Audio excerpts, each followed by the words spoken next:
Hello dear learners, आज हम physics के बहुत ही बड़े फेलियर के बारे में पढ़ने वाले हैं।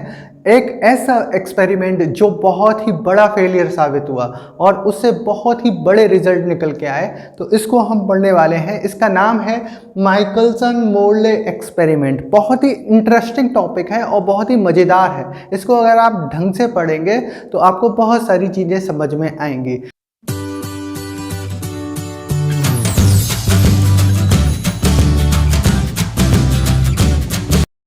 बात करते हैं माइकलसन मोरले एक्सपेरिमेंट से पहले की। जब यंग ने अपना डुअल स्लिट एक्सपेरिमेंट किया तो उन्होंने देखा कि लाइट हमारी कैसी है, वेव की फॉर्म में। फिर मैक्सवेल ने 1865 में यह बताया कि लाइट जो है इलेक्ट्रोमैग्नेटिक रेडिएशंस के रूप में होती है और लाइट की लगभग वेलोसिटी 3 लाख किलोमीटर प्रति सेकंड होती है। अब बात आती है लाइट हमारी वेव है।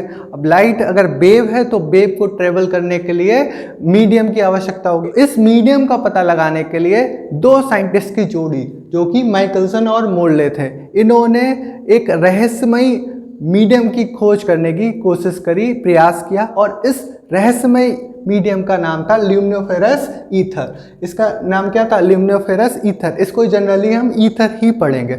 माइकलसन और मोरले ने बहुत ही ज़्यादा प्रयास किया इसको पता लगाने के लिए, लेकिन फेल हो गए। और फिर इससे जो कंक्लूजन निकला वो ये निकला कि लाइट जो है हमारी वो वैक्यूम में कभी भी चेंज नहीं होगी।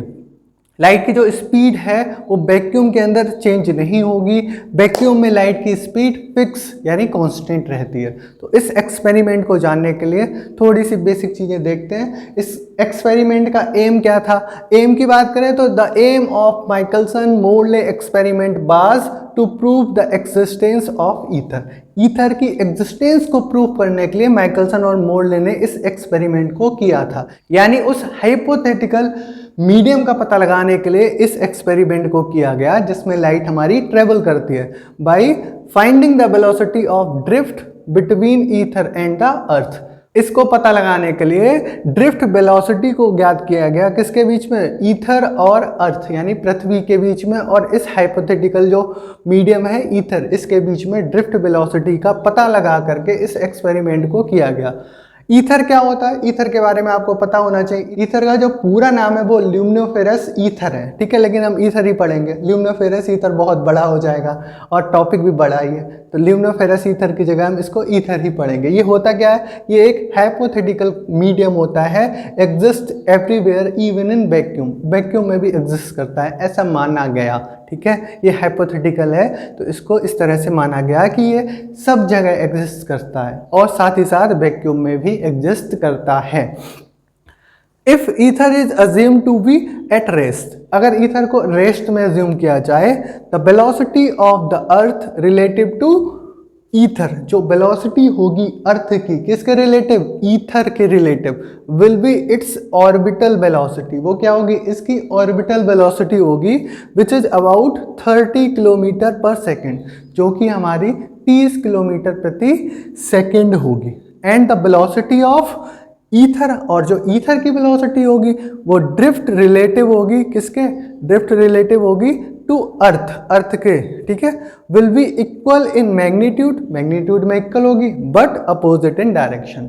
यानी जो अर्थ है उसकी वेलोसिटी ईथर अगर रेस्ट में है तो उसके लिए 30 किलोमीटर पर सेकेंड होगी, और अगर हमारी ईथर की ड्रिफ्ट वेलोसिटी देखें अर्थ के लिए तो वो हमारी मैग्नीट्यूड में तो इक्वल होगी बट अपोजिट डायरेक्शन में होगी। ये आपको समझना चाहिए, ठीक है।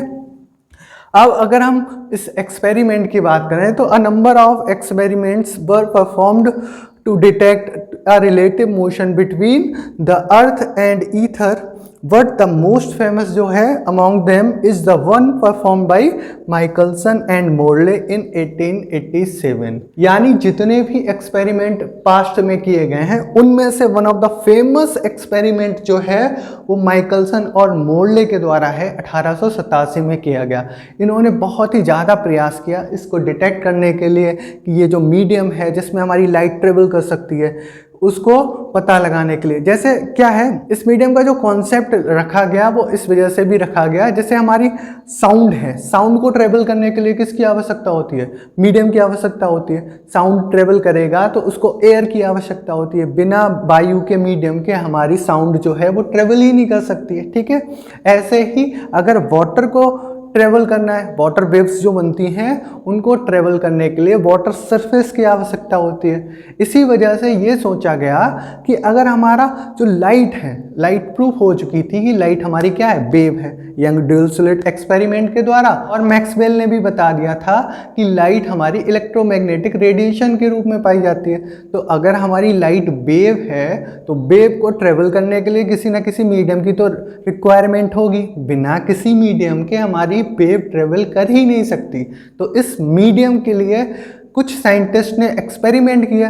अब उनमें से जो दो फेमस थे वो कौन कौन से थे? अल्बर्ट माइकलसन और मोरले। मोरले का जो इंटरफेरोमीटर था उसका यूज किया अल्बर्ट माइकलसन ने, और इस एक्सपेरिमेंट को किया इन दोनों ने मिल करके, और पता लगाने की कोशिश करी कि जो हमारा मीडियम है वो ईथर है या नहीं है, एग्जिस्ट करता है या नहीं है। लेकिन ये एक्सपेरिमेंट बाद में जा कर के जब इन्होंने स्टार्ट किया, उसके बाद जब रिजल्ट निकलने को आया तो ये एक्सपेरिमेंट हो गया फेल। और क्या भयंकर फेलियर था, इतना भयंकर फेलियर था। इन्होंने हर सीजन में इसको रिपीट किया, दिन के अलग अलग टाइम्स में रिपीट किया, फिर भी इनको जो रिजल्ट चाहिए था वो रिजल्ट नहीं प्राप्त हुआ। कई ईयर्स तक ये एक्सपेरिमेंट रिपीट करते रहे, साल बदला और मौसम बदला, दिन बदला, फिर भी ये एक्सपेरिमेंट इनका सक्सेसफुल नहीं हुआ। और इससे रिजल्ट निकला कि चाहे कुछ भी हो जाए, वैक्यूम में लाइट की वेलोसिटी फिक्स रहेगी, कांस्टेंट रहेगी। अब हम आगे इस एक्सपेरिमेंट का एक्सपेरिमेंटल अरेंजमेंट पढ़ेंगे और साथ ही साथ इसका रिजल्ट भी जानेंगे कि निकल के क्या आता है। तो अब मैं एक्सपेरिमेंटल अरेंजमेंट के लिए इसका फिगर बनाता हूं। अब हम माइकलसन मोरले एक्सपेरिमेंट का एक्सपेरिमेंटल अरेंजमेंट पढ़ने वाले हैं। माइकलसन और मोरले का जो एक्सपेरिमेंटल अरेंजमेंट था उसमें माइकलसन और मोरले ने माइकलसन इंटरफेरोमीटर का यूज किया था। उसको कुछ इस तरह से बनाया था और इसकी हेल्प से ही हम अर्थ और ईथर के बीच में लाइट की रिलेटिव वेलोसिटी को ज्ञात कर सकते हैं। तो इसके एक्सपेरिमेंटल अरेंजमेंट में क्या क्या चीज़ें हैं? इसके एक्सपेरिमेंटल अरेंजमेंट में एक लाइट सोर्स S है, एक कॉन्वेक्स लेंस L लगा है, ग्लास प्लेट G जो है हमारी वो एक्सिस से 45 डिग्री के एंगल पर लगी हुई है, एक टेलीस्कोप लगा हुआ है और मिरर M1 और M2 G ग्लास प्लेट से इक्वल डिस्टेंस पर है। इक्वल डिस्टेंस ये कितनी है? G से M1 की डिस्टेंस L है और G से M2 की डिस्टेंस L है। ये हमारा एक्सपेरिमेंटल अरेंजमेंट हो गया, ठीक है। अब इसमें क्या करेंगे, अगर हमारी जो लाइट सोर्स S से लाइट जा रही है वो हमारी L से पास होने के बाद ग्लास प्लेट G पर जैसे ही पहुंचेगी तो वो हमारी रे 1 और रे 2 में डिवाइड हो जाएगी। रे 1 और रे 2 में डिवाइड हो जाएगी। ये रे 1 हो गई हमारी, रे 2 हो गई। ये रे 1 और रे 2 क्रमशः मिरर M1 और मिरर M2 की ओर जाएंगे। यहाँ से हम मिरर M1 और मिरर M2 के बीच में जो टाइम लगा होगा वो ज्ञात कर लेंगे और फिर टाइम डिफरेंस का फार्मूला निकाल लेंगे। तो मानेंगे कि मिरर M1 की ओर जाते समय जो रे 1 है उसके लिए जो लाइट की वेलोसिटी होगी वो देख लेंगे। ऐसे ही मिरर M2 की ओर जाते हुए जो रे 2 है उसके लिए वेलोसिटी देखेंगे और डिस्टेंस देखेंगे। तो अब इसमें अगर हम रे 2 की बात करें तो रे 2 को ग्लास प्लेट G से मिरर M2 की ओर जाते समय लगा समय और मिरर M2 से वापस ग्लास प्लेट G की ओर आते समय लगा कुल समय। तो उसके लिए रे 2 को मिरर M2 तक जाने में और रे 2 को मिरर M2 से ग्लास प्लेट G तक वापस आने में लगा। टोटल टाइम क्या हो जाएगा? अगर हमारी लेंथ क्या है L, ये हमारी डिस्टेंस क्या है L, क्योंकि ये इक्वल डिस्टेंस में थी तो ये भी हमारी क्या हो जाएगी L। तो L जो ईथर की वेलोसिटी है वो अगर c है और हमारा एपरेटस अगर b वेलोसिटी से मूव कर रहा है तो हम कैसे निकालेंगे? समय बराबर क्या हो जाएगा? दूरी बटे चाल। तो समय बराबर डिस्टेंस बटे जो आपकी स्पीड होगी। वहां से तो T2 बराबर क्या हो जाएगा, डिस्टेंस हमारी कितनी है L, और बटे में ईथर की वेलोसिटी कितनी है C, और एपरेटस की वेलोसिटी, एपरेटस अगर हमारा B वेलोसिटी से मूव कर रहा हो तो एपरेटस की वेलोसिटी कितनी है B, तो रिलेटिव वेलोसिटी कितनी हो जाएगी L upon C plus B plus L upon C minus B। यहाँ पे हमारी C प्लस B क्या होगी, लाइट की ग्लास प्लेट G से M2 की ओर जाते समय रिलेटिव वेलोसिटी, और C minus B mirror M2 से वापस आते समय रिलेटिव वेलोसिटी होगी। यहां से अगर हम एलसीएम ले लेंगे तो C square minus B square, और इधर कितना हो जाएगा LC minus LV plus LC plus LV, LV से LV कैंसिल आउट हो जाएगा, और T2 बराबर हमें क्या मिलेगा LC plus LC 2LC upon C square minus B square. अगर हम यहाँ से C स्क्वायर डिनोमिनेटर से बाहर निकालें तो T2 बराबर क्या हो जाएगा 2LC upon C square 1 minus B square upon C square. ठीक है, इसको इस तरह से भी लिख सकते हैं T2 बराबर 2L अपॉन सी, और ये अगर ऊपर जाएगा तो इसकी पावर कितनी हो जाएगी -1। इक्वेशन नंबर 1 डाल दीजिए। ये हमारा टाइम निकल आया, T2 टाइम निकल आया रे 2 को मिरर M2 तक जाने और रे 2 को मिरर M2 से ग्लास प्लेट तक वापस आने में लगा कुल समय। ऐसे ही रे 1 की अगर हम बात करें, रे 1 अगर हमारी ग्लास प्लेट से ट्रांसवर्सली मोशन कर रही है, ठीक है, ट्रांसवर्सली मोशन कर रही है, तो इसकी वेलोसिटी क्या होगी, लाइट की वेलोसिटी हो जाएगी यानी c।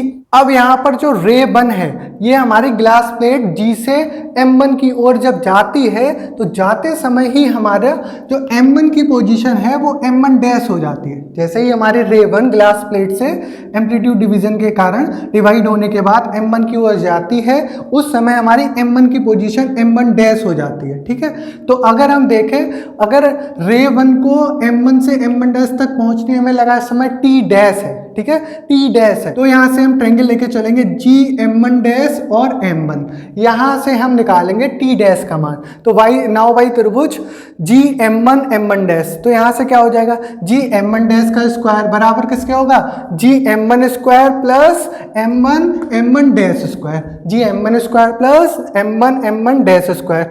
हमारा ट्रांसवर्सली मोशन कर रही थी लाइट, इसका मतलब क्या है, लाइट की वेलोसिटी क्या होगी c होगी, तो c और पहुंचने में लगा समय कितना है T dash, C T dash का होल स्क्वायर, तो G M1 डैश का मान क्या हो जाएगा, G M1 डैश का मान यहाँ से क्या हो जाएगा C T डैश का whole square is equal to G M1 हमारी कितनी है L, तो L स्क्वायर प्लस हमारा एपरेटस B वेलोसिटी से मूव कर रहा है और लगा समय कितना है T डैश, तो B T डैश का होल स्क्वायर। ठीक है, ये वैल्यू हमारी कितनी हो जाएगी M1 से M1 डैश की B T डैश का होल स्क्वायर। डिस्टेंस बराबर निकालेंगे 4 गुणा समय से, ठीक है, तो वहां से B T डैश का होल स्क्वायर आ जाएगा। अब ये जो वैल्यू आ गई, अगर हम इसको इधर लेके आए बराबर के इधर, तो T डैश स्क्वायर को अगर कॉमन निकालें तो C स्क्वायर माइनस का क्या हो जाएगा B स्क्वायर बराबर L स्क्वायर। ठीक है, यहां से अगर हम T डैश स्क्वायर का मान निकालें तो ये इसके अपॉन में आ जाएगा, यानी T डैश स्क्वायर बराबर क्या हो जाएगा L स्क्वायर अपॉन में C square minus B square. इसको हम इस तरह से भी लिख सकते हैं, अगर हम C स्क्वायर पूरे में से डिनोमिनेटर में से कॉमन ले लें तो T डैश स्क्वायर बराबर क्या हो जाएगा L स्क्वायर अपॉन में C स्क्वायर बाहर निकाल लिया हमने 1 minus B square upon C square. अब इसको भी अगर हम स्क्वायर हटाते हैं यहाँ पर से तो T डैश बराबर क्या हो जाएगा L अपॉन C। ठीक है, और इस पर हमारा स्क्वायर है ही नहीं, तो इस पर घात कितनी हो जाएगी 1/2। इसको इस तरह से भी लिख सकते हैं, T डैश बराबर क्या हो जाएगा L अपॉन C, इसको अगर ऊपर लेके आए तो 1 minus B square upon C square की होल पावर -1/2। इक्वेशन नंबर 2 डाल दीजिए। ये हमारा क्या हो गया T डैश, ठीक है, M1 से M1 डैश तक जाने में लगा समय। अब हमें निकालना है कि अगर हमारी जो रे वापस आएगी, रे 1 हमारी वापस आएगी ग्लास प्लेट G की ओर, एपरेटस तो हमारा B वेलोसिटी से मूव कर रहा है, तो उस समय हमारी G की पोजीशन क्या हो जाएगी G डैश हो जाएगी। अतः लगा टोटल समय क्या होगा, वापस आने में लगा समय क्या हो जाएगा 2T डैश, क्या हो जाएगा टोटल टाइम 2T डैश बराबर 2L upon C 1 minus B square upon C square की होल पावर -1/2। ये वापस आने में लगा समय हो गया। अब हमें टोटल टाइम चाहिए, जाने और वापस आने में लगा टोटल समय। T1 बराबर क्या हो जाएगा 2T डैश, जो हमने 2T डैश निकाला ये हमारा टोटल टाइम हो जाएगा। तो T1 बराबर अब हम क्या लिख सकते हैं 2L upon C 1 minus B square upon C square की घात -1/2। इक्वेशन नंबर 3 आ गई हमारी। अब यहां से अगर हम दोनों रेस के बीच में रे 1 और रे 2 के बीच में अगर टाइम डिफरेंस ज्ञात करना चाहें तो टाइम डिफरेंस का जो फार्मूला है वो क्या हो जाएगा, डेल्टा टी बराबर T2 माइनस T1। और T2 की वैल्यू हमने कहाँ निकाली, T2 की वैल्यू अभी हमने निकाली थी, T2 की वैल्यू इक्वेशन नंबर 1 में और T1 की वैल्यू इक्वेशन नंबर 3 में। तो ये वैल्यूज उठा के रख देंगे, T2 की जगह हम रख देंगे 12/c 1 minus B square upon C square की होल पावर -1 और माइनस T1 की जगह 12/c 1 minus B square upon C square की घात -1/2। अब अगर इनको हम एक्सपेंड कर दें बाइनोमियल थ्योरम से और हाइयर टर्म्स को नेग्लेक्ट कर दें तो डेल्टा टी बराबर क्या हो जाएगा, 12/c 1 plus B square upon C square minus 12/c पूरे में से बाहर निकाल लिया -1 और ये घात शुरू में आएगी प्लस हो जाएगा इस माइनस की वजह से, फिर minus B square upon 2c square. ठीक है, ये घात शुरू में आ जाएगी, 1 से 1 हमारा कैंसिल हो जाएगा, बचेगा कितना, डेल्टा टी बराबर 12/c B square upon C square ये और ये माइनस का, यहाँ पे कितना बचेगा, B square upon 2c square, LCM लोगे आप 2c स्क्वायर तो 2b square minus B square यानी ऊपर b स्क्वायर अपॉन में 2c स्क्वायर और बाहर हमारा 12/c चल ही रहा था, 2 से 2 कैंसिल हो जाएगा तो एल बी स्क्वायर अपॉन में कितना बचेगा, c की घात 3। ये हमारा क्या आ गया, हमारा आ गया टाइम डिफरेंस दोनों रेस के बीच में। अगर यहाँ से हमारा टाइम डिफरेंस आ गया है और इस टाइम डिफरेंस के करस्पॉन्डिंग अगर हम पाथ डिफरेंस कैलकुलेट करें तो टाइम डिफरेंस और पाथ डिफरेंस में जो रिलेशन होता है वो क्या होता है, पाथ डिफरेंस बराबर वेलोसिटी गुणा में टाइम डिफरेंस, और हमारी वेलोसिटी क्या है ईथर में c, तो डेल्टा बराबर क्या हो जाएगा, c गुणा में एल बी स्क्वायर अपॉन सी की घात 3। ठीक है, यहां से c एक कैंसिल हो जाएगा, डेल्टा बराबर क्या आएगा, L B square upon C square, equation number 4। ये हमारा आ गया पाथ डिफरेंस। अब अगर हम देखें कि जो हमारा इंटरफेरोमीटर जो हमारा v वेलोसिटी से मूव कर रहा है ये सडनली रुक जाए, अगर हमारा इंटरफेरोमीटर सडनली रुक जाता है तो उस टाइम पे जो फ्रिंजेस हमारी 1 नहीं थी, रे 1 और रे 2 हमारी जब आएंगी ये टेलीस्कोप में क्या बनाएंगी, फ्रिंजेस बनाएंगी, क्योंकि रे 1 और रे 2 के बीच में क्या होगा, इंटरफ्रेंस होगा, इनके बीच में हम पाथ डिफरेंस कैलकुलेट करेंगे, फ्रिंजेस के बीच में जो पाथ डिफरेंस होगा अगर हमारा सडनली रुक जाए तब डेल्टा एन बराबर क्या हो जाएगा, डेल्टा अपॉन लैम्डा। ठीक है, तो डेल्टा की वैल्यू हम ऑलरेडी निकाल चुके हैं, L B square upon C square into में क्या हो जाएगा, लैम्डा। ये फ्रिंजेस के बीच में जो डिस्प्लेसमेंट आएगा वो हो गया हमारा इक्वेशन नंबर 5। फ्रिंज डिस्प्लेसमेंट क्या कहलाएगा, डेल्टा एन। और अगर हम कंडीशन लगाएं, अगर हम एपरेटस को रोटेट कर दें 90 डिग्री तो रोटेट करने की वजह से m1 की पोजीशन क्या हो जाएगी, m2 हो जाएगी और m2 की जगह क्या आ जाएगा, m1 हो जाएगा। अगर हम एपरेटस को 90 डिग्री रोटेट कर देते हैं तो m1 की पोजीशन m2 हो जाएगी और n2 की पोजीशन m1 हो जाएगी। उस सिचुएशन में क्या होगा, उस सिचुएशन में हमारा फ्रिंजेस के बीच में जो टोटल फ्रिंज डिस्प्लेसमेंट होगा वो डेल्टा एन बराबर क्या हो जाएगा, L B square upon C square lambda plus L B square upon C square lambda.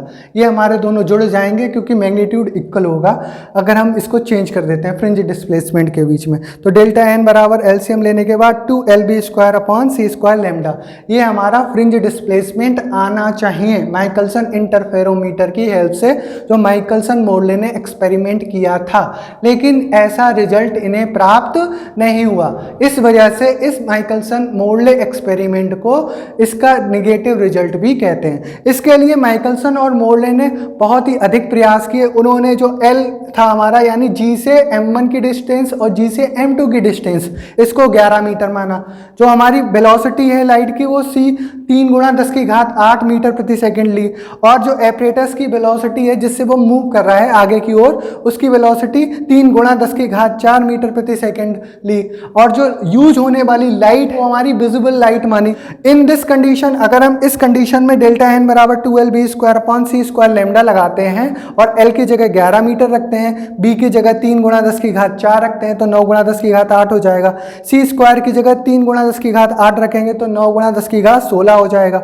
Lambda की जगह 55 गुणा 10 की घात -8 रखेंगे, 9 से 9 कैंसिल आउट हो जाएगा, 10 टू की पावर 16 और ये 10 टू की पावर -8 ऊपर जाएगी 10 टू की पावर 16, ये कैंसिल आउट हो जाएगी, 11 दूनी 22/55 यानी 2/5 आएगा। यहाँ से जो फ्रिंज डिस्प्लेसमेंट है उसकी वैल्यू 4.5 या 2/5 आएगी। यानी जो ऑब्जर्वेबल रिजल्ट है जो माइकलसन और मोर्ले ने देखा है उसको प्राप्त करने के लिए फ्रिंजों के बीच में विस्थापन कितना होना चाहिए, 2/5। यानी when one fringe displaced by 2/5 part then observable result obtained, तब ही आपको ऑब्जर्वेबल रिजल्ट प्राप्त हो जाएगा।